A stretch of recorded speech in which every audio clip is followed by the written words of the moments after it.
Assalamualaikum warahmatullahi wabarakatuh.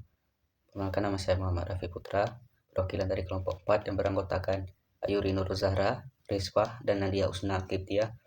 Di sini saya akan menjelaskan materi yang pertama, yaitu laboratorium adalah ruang atau tempat kerja yang dilengkapi dengan peralatan, instrumen, dan fasilitas khusus untuk melakukan berbagai kegiatan ilmiah seperti penelitian, eksperimen, pengujian, analisis, dan pengembangan.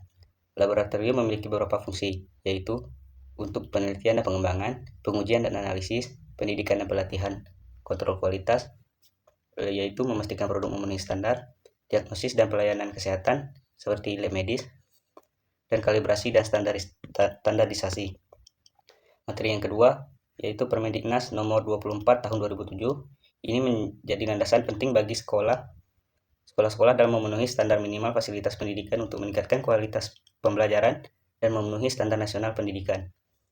Beberapa aspek yang diatur dalam Permendiknas ini meliputi sarana dan prasarana umum, perpustakaan sekolah, laboratorium, ruang kelas, dan fasilitas penunjang. Di materi ketiga, Permendiknas nomor 28 tahun 2008, sekolah tentang standar tenaga laboratorium, sekolah mengatur kualifikasi dan kompetensi tenaga laboratorium, struktur organisasi lab, kepala sekolah, wakil kepala sekolah, kepala lab, laboran, dan teknisi lab. Tupoksi kepala sekolah yaitu merencanakan kegiatan laboratorium, mengelola kegiatan lab, mengevaluasi kegiatan lab, dan mengembangkan lab, menyusun proker lab, mengkoordinasi penggunaan lab, dan mengembangkan prosedur keselamatan kerja. Tupoksi laboran mempersiapkan, melaksanakan, dan mengevaluasi kegiatan praktikum, mengolah bahan dan peralatan lab, melayani kegiatan praktikum, memelihara dan merawat peralatan lab. Tupoksi teknisi lab yaitu mempersiapkan alat dan bahan praktikum, memelihara dan perbaiki peralatan, melakukan kalibrasi alat, dan mengelola limbah lab. Pertemuan keempat itu mendiskusikan permasalahan administrasi laboratorium yang baik dan benar. Ada beberapa, yang pertama administrasi alat, administrasi bahan, administrasi sarana dan prasarana, administrasi tenaga. Pertemuan kelima itu mendiskusikan permasalahan perancangan laboratorium dengan baik. Itu dapat mengetahui desain laboratorium, perancangan sarana dan prasarana, perancangan alat dan bahan. Untuk pertemuan ke-6 itu mendiskusikan permasalahan penataan laboratorium dengan baik. Itu ada beberapa penataan alat dan penataan bahan.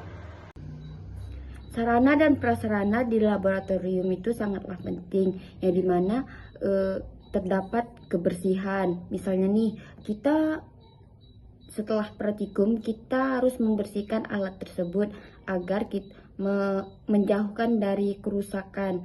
Misalnya nih, kita setelah memakai gelas ukur, yang dimana gelas ukur itu tidaklah mudah untuk menggunakan air. Seharusnya kita harus membersihkan dengan tisu. Begitu juga dengan alat-alat praktikum yang lainnya. Karena untuk membersihkan alat di laboratorium itu sangatlah rutin agar kita menghindari kerusakan atau kalibrasi alat tersebut tidaklah cocok. Laboratorium juga dapat menimbulkan bahaya radiasi, khususnya pada laboratorium.